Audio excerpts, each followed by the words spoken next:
Hello, my name is Lucas, and we are here today with Sergeant Winslow. Hello. How are you? Today we're going to be discussing a couple of our safe driving tips from a sergeant at Babson College.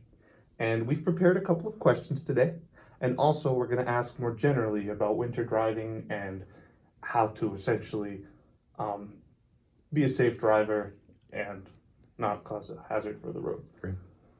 So the first question we had are, how important are winter tires? I know there's a lot of talk here. I know a lot of people at Babson, perhaps they imported their car from a different state or something like that. They drove up here and they don't know if they're important or not. Right? Yeah. Winter tires are very important.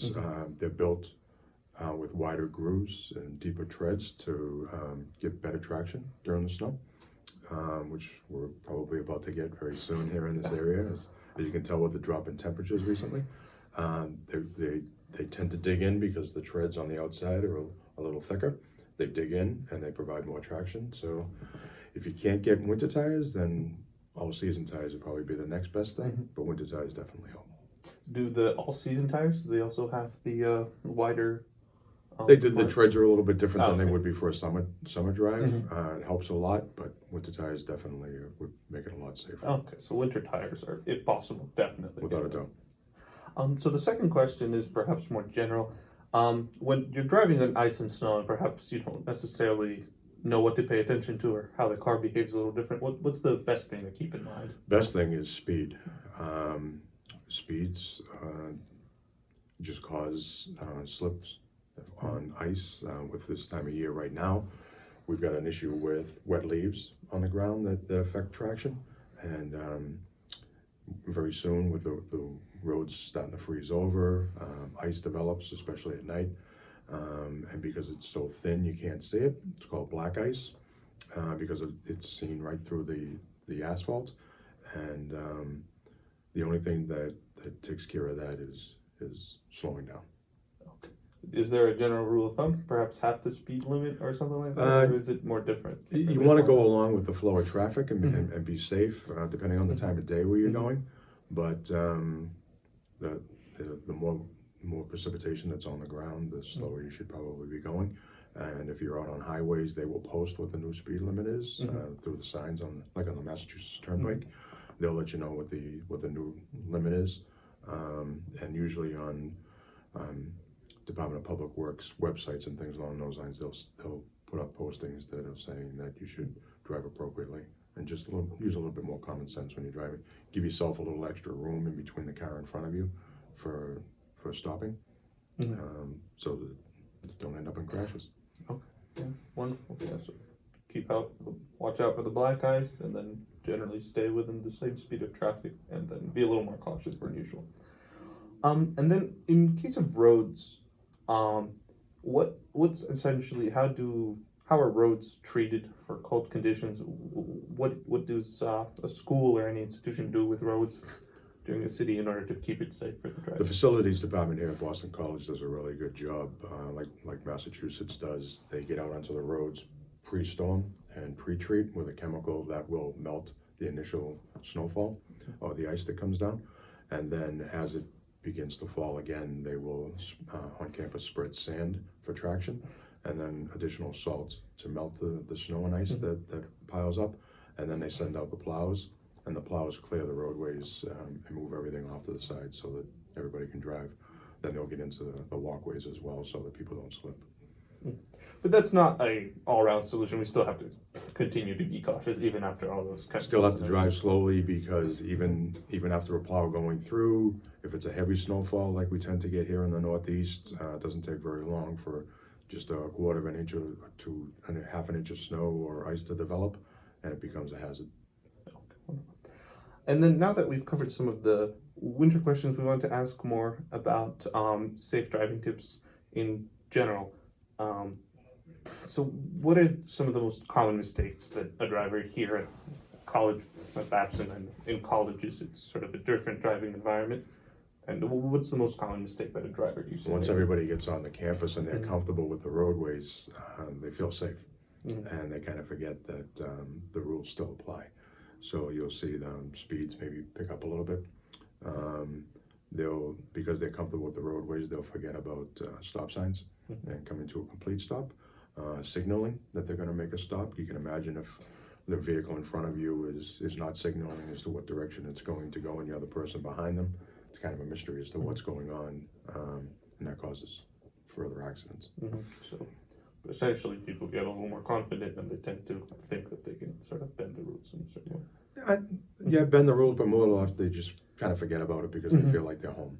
Oh, true, yeah. So just feeling comfortable will not make you safe, essentially. No, it doesn't. Oh, wonderful. And then, Sergeant, we see that you prepared for us a little bit more about winter weather. For instance, preparing the car and a kit for the car. I have. Winter weather, like we know, is fast approaching. Babson students need to stay safe on the roads at Babson and in Massachusetts as well. First thing to do is to prepare your vehicle for the winter. Driving when roads are icy and snowstorms are coming in is inherently dangerous. According to Massachusetts Executive Office of Public Safety and Security, close to 70% of all winter weather-related deaths occur as a result of motor vehicle accidents. So I put up some tips that will hopefully help folks when they're getting ready for winter driving.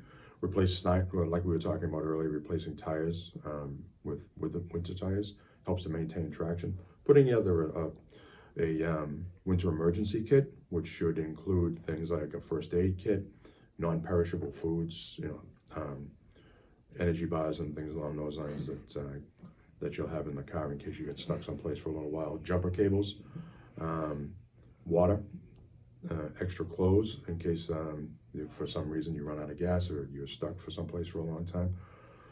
Snow and sand not only helps because of the weight being in the trunk for additional traction in the back of the car, but it's also something that you can spread underneath your tires to kind of clear the way to get you moving again. And then of course with that you'd need a shovel and a snow brush to clear off the car. Those are pretty much the things that will help you stay safe and be prepared for any emergency that might take place while you're in your vehicle traveling. Do you have any general tips if someone does in fact get stuck in a car or in snow, and sort of how to handle that if it's a first It's best obstacle?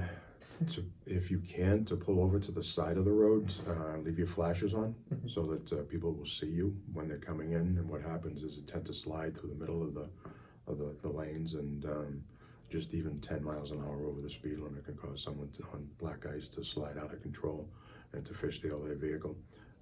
So it's good to just once again slow down, be safe when you're doing it, leave enough room in between you and the car in front of you. Also to take care of things like that, make sure your gas tank is more than half full, or at least half full, so that if you do get stuck someplace, you can keep the heater running while you're there to keep yourself warm while you're in there. And always check your fluids to make sure that you have the fluids are full and ready for whatever may come up. And one of the other things is you'll notice a lot of people don't brush off their vehicles and they leave snow and ice built up. And what happens is once you get up to a certain miles per hour, the snow and ice falls off and it blows into the vehicles that are behind you, and it causes them to lose visibility, or worse, if a piece of ice were to hit the windshield and shatter the windshield, could cause an accident for the people that are behind you. So clearing off your vehicle is key, and not just letting nature do it by driving around and hoping that it just blows off. You have to stop and clear your car off totally before you start driving it. Having respect for other drivers, keep a comfortable distance between yourself and the vehicle in front of you, like we talked about, and avoiding bad conditions at all. If there's no reason for you to have to go out while it's snowing really bad, or there's a nor'easter coming through, then stay where you are. And if you can't, then short trips are probably better than trying to do long distances. So control the amount of time you drive if it's really bad conditions. Well, the less time you are on the road, then the less chance you The have less of an chance, accident. true. So, and if you do find yourself in a dangerous situation on your cell phone, if you dial 911, it'll connect you to the Massachusetts State Police if you're here in Mass, and they'll want to know where you are, send help out to you as soon as they can. If you're here on campus, the Babson College Public Safety phone number is 781-239-5555. You call us and we'll come and try to help you out as best we can. Wonderful. And then, in terms of perhaps if you could talk about certain speed limits and turn signals and how important they are when driving, more generally. Sure. Speed limits on college campus is 20 miles an hour. It's the max.